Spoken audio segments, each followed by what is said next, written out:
La buena batalla de la fe. En Efesios 6 del 10 al 18 dice: Por lo demás, fortalezcanse en el Señor y en el poder de su fuerza. Revístanse con toda la armadura de Dios para que puedan estar firmes contra las insidias del diablo. Porque nuestra lucha no es contra sangre y carne, sino contra principados, contra potestades, contra los poderes, gobernantes, de este mundo de tinieblas, contra las fuerzas espirituales de maldad en las regiones celestes. Por tanto, tomen toda la armadura de Dios, para que puedan resistir en el día malo, y habiéndolo hecho todo, estar firmes. Estén, pues, firmes, ceñida su cintura con la verdad, revestidos con la coraza de la justicia, calzados los pies con la preparación para anunciar el Evangelio de la paz. Sobre todo, tomen el escudo de la fe con el que podrán apagar todos los dardos encendidos del maligno. Tomen también el casco de la salvación, y la espada del Espíritu que es la palabra de Dios. Con toda oración y súplica oren en todo tiempo en el Espíritu, y así, velen con toda perseverancia y súplica por todos los santos. Para definir la armadura de Dios hay una serie de preguntas que debemos hacernos, ¿qué es? ¿Por qué motivo Pablo usó esa ilustración? ¿Qué podemos aprender de ella? ¿Cómo podemos aplicarla a nuestras vidas? Veamos la batalla espiritual desde una perspectiva bíblica. En estos últimos años se ha escuchado mucho acerca de la guerra espiritual, y la gente ha quitado el balance de lo que es la verdadera batalla espiritual. En 2 de Corintios 2:11 dice, para que Satanás no gane ventaja alguna sobre nosotros, pues no ignoramos sus maquinaciones. La Biblia Eunsa lo traduce así, para que no seamos engañados por Satanás, ya que no desconocemos sus propósitos.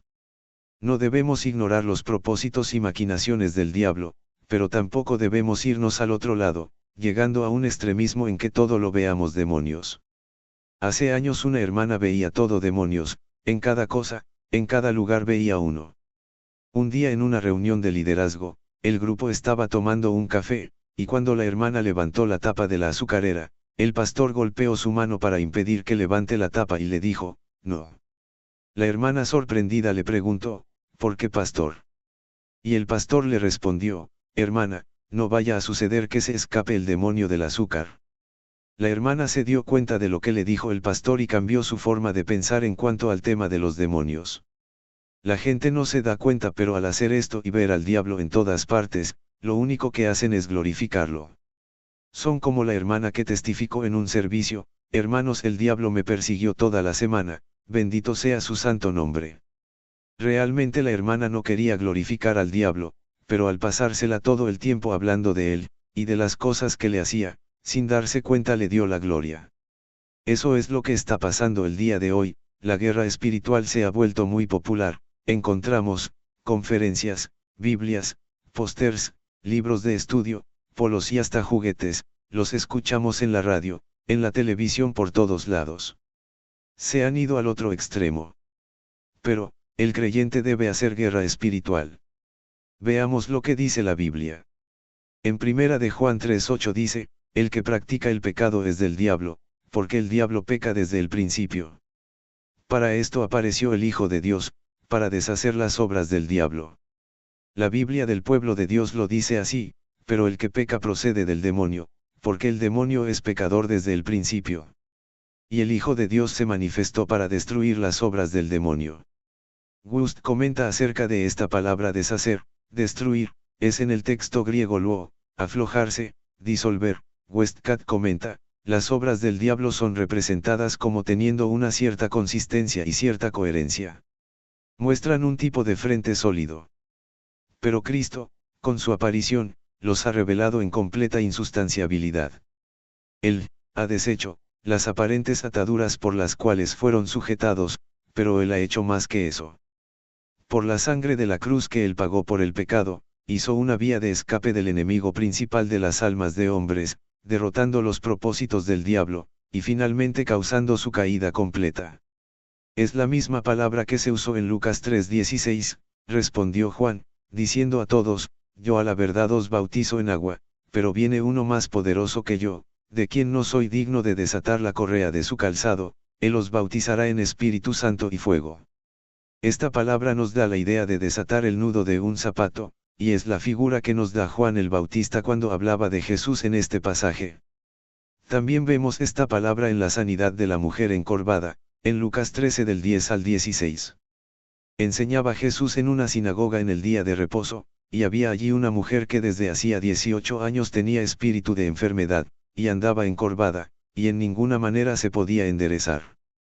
Cuando Jesús la vio, la llamó y le dijo: «Mujer, eres libre de tu enfermedad». Y puso las manos sobre ella, y ella se enderezó luego, y glorificaba a Dios. Pero el principal de la sinagoga, enojado de que Jesús hubiese sanado en el día de reposo, dijo a la gente: 6 días hay en que se debe trabajar, en estos, pues, venid y sed sanados, y no en día de reposo. Entonces el Señor le respondió y dijo: «Hipócrita, cada uno de vosotros no desata en el día de reposo su buey o su asno del pesebre y lo lleva a beber. Y a esta hija de Abraham, que Satanás había atado 18 años, no se le debía desatar de esta ligadura en el día de reposo». Esta es la obra que Jesús estuvo haciendo durante su ministerio, desatando todas las ataduras del diablo en contra de la gente. Hechos 10:38 es bien claro respecto a esto, cómo Dios ungió con el Espíritu Santo y con poder a Jesús de Nazaret, y cómo éste anduvo haciendo bienes y sanando a todos los oprimidos por el diablo, porque Dios estaba con él. En Hebreos 2:14 podemos ver más acerca de esta victoria, así que, por cuanto los hijos participaron de carne y sangre, él también participó de lo mismo, para destruir por medio de la muerte al que tenía el imperio de la muerte, esto es, al diablo. Veamos este pasaje en otras versiones para poder entender mejor lo que fue esta gran victoria. En el Nuevo Testamento de Arcas y Fernández dice así: «Y como los miembros de una familia participan de una misma carne y sangre, también Jesús comparte carne y sangre con los hombres. Puede así, con su muerte, reducir a la impotencia al Señor de la muerte, es decir, al diablo». La Biblia latinoamericana lo pone por otro lado: «Puesto que esos hijos son de carne y sangre, Jesús también experimentó esta misma condición y, al morir, le quitó su poder al que reinaba por medio de la muerte, es decir, al diablo». Hebreos 2:14 dice en la Nueva Versión Internacional: «Por tanto, ya que ellos son de carne y hueso, él también compartió esa naturaleza humana para anular, mediante la muerte, al que tiene el dominio de la muerte, es decir, al diablo». Vemos que Jesús no solo le quitó todo su poder al diablo, lo anuló, lo redujo a la impotencia y lo destruyó, su poder. El término destruir que usa en la Reina Valera es katargeo, que significa, estar o dejar enteramente inmóvil, inútil, inutilizar, invalidar, libre, abolir, acabar, dejar, deshacer, desligar, destruir, perecer, quitar, suprimir. Satanás no fue aniquilado sino despojado de todo su poder, el poder que tenía sobre la muerte y el Hades ya fue quebrado. Ahora Jesús es el que posee las llaves, Jesús es el que tiene la autoridad. Por eso, cuando nos enfrentamos a Satanás y su ejército, nos enfrentamos a enemigos que han sido despojados de poder, cuyo poder se anuló y redujo a la impotencia por causa de Jesús. Por ese motivo es que en Romanos 8:37 dice: «Antes, en todas estas cosas somos más que vencedores por medio de aquel que nos amó». Esta frase «más que vencedores» siempre me llamó la atención. ¿De qué está hablando? Dicen que después de una terrible pelea, en la que casi pierde pero que finalmente ganó, el campeón mundial de boxeo de peso completo recibió su cheque por $20 millones. Había peleado y había ganado, era el vencedor. Cuando llegó a su casa y abrió contento la puerta, vio que su esposa lo esperaba con un bate de béisbol y que le decía: «Cariño, ¿qué tienes para mí?». Así que el campeón simplemente extendió la mano y le dio el cheque del premio por el que había luchado tan duramente. ¿Quién fue el vencedor? El esposo. ¿Quién fue más que vencedor? La esposa. La esposa disfrutó de algo por lo que no había hecho nada. Esa es la idea de que somos más que vencedores. Jesús venció al diablo por nosotros y ahora es que podemos disfrutar de esa victoria. Pero, vemos que hay muchos cristianos derrotados por el diablo. ¿Qué pasó? No han entendido que el campo de batalla es en la mente.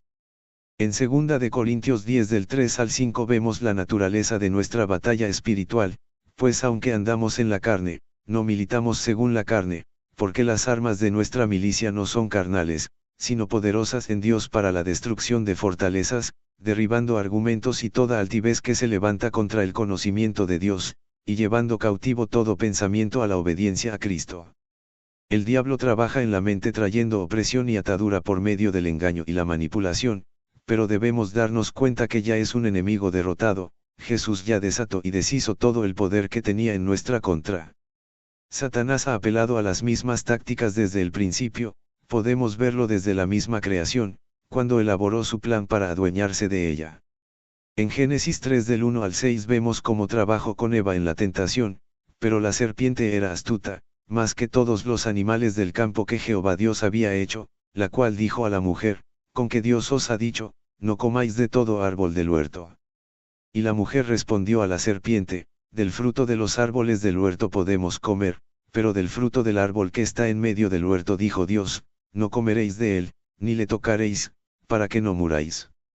Entonces la serpiente dijo a la mujer, no moriréis, sino que sabe Dios que el día que comáis de él, serán abiertos vuestros ojos, y seréis como Dios, sabiendo el bien y el mal.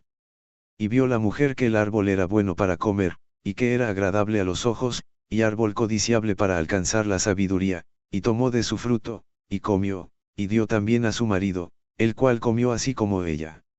Aquí se ve claramente el cómo Satanás manipuló a Eva torciendo las escrituras y diciéndole una verdad a medias.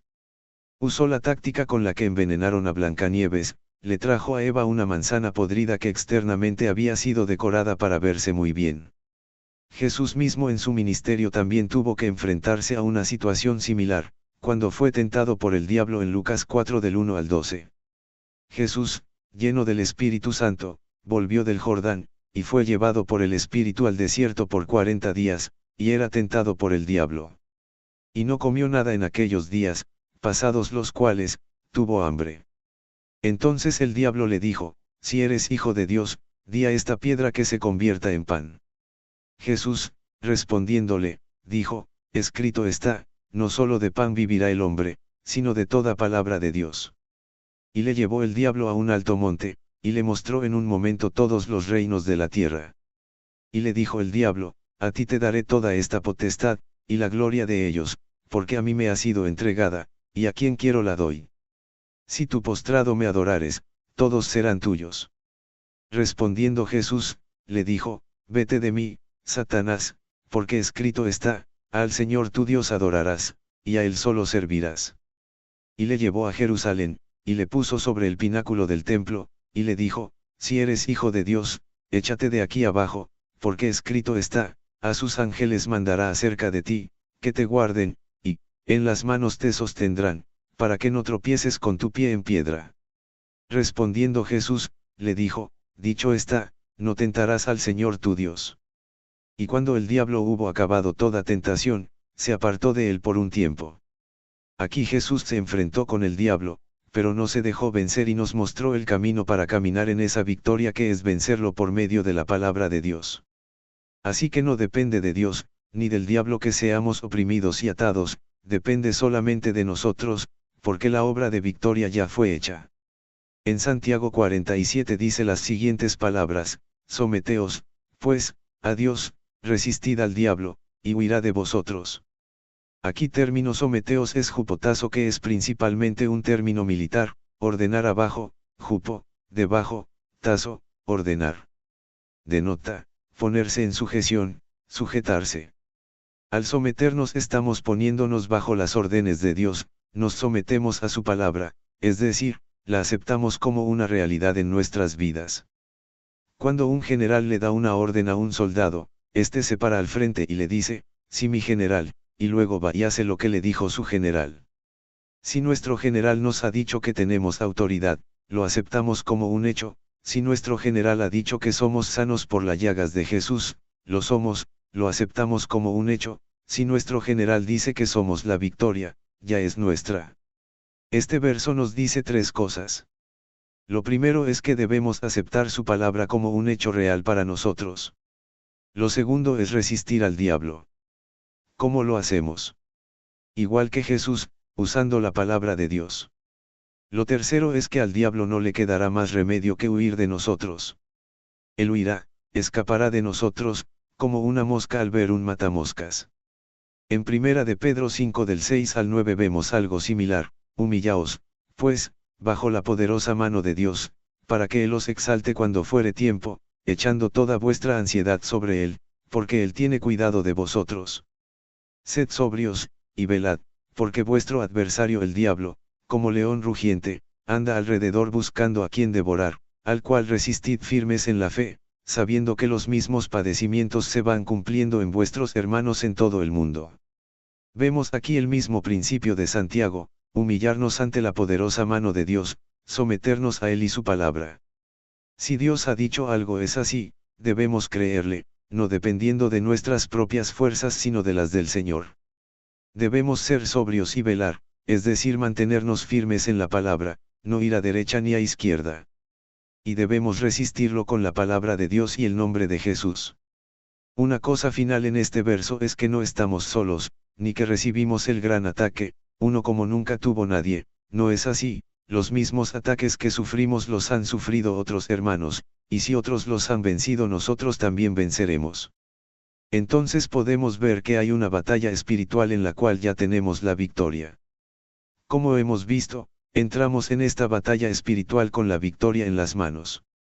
Efesios 6:22 dice en la Biblia expandido: porque nuestra lucha no es contra sangre y carne, oponentes físicos, sino contra principados, contra potestades, contra los poderes, gobernadores, de este mundo, presente, de tinieblas, contra las fuerzas espirituales de maldad en las regiones celestes. No son oponentes físicos contra los que luchamos, son oponentes espirituales. Otra característica de esta batalla es que es una batalla de fe, la cual vencemos creyendo en las promesas que ya nos han sido dadas en la palabra de Dios. En primera de Timoteo 1:18-19 dice: este mandamiento, hijo Timoteo, te encargo, para que conforme a las profecías que se hicieron antes en cuanto a ti, milites por ellas la buena milicia, manteniendo la fe y buena conciencia, desechando la cual naufragaron en cuanto a la fe algunos. La Nueva Versión Internacional lo dice de esta manera: Timoteo, hijo mío, te doy este encargo porque tengo en cuenta las profecías que antes se hicieron acerca de ti. Deseo que, apoyado en ellas, pelees la buena batalla y mantengas la fe y una buena conciencia. Por no hacerle caso a su conciencia, algunos han naufragado en la fe.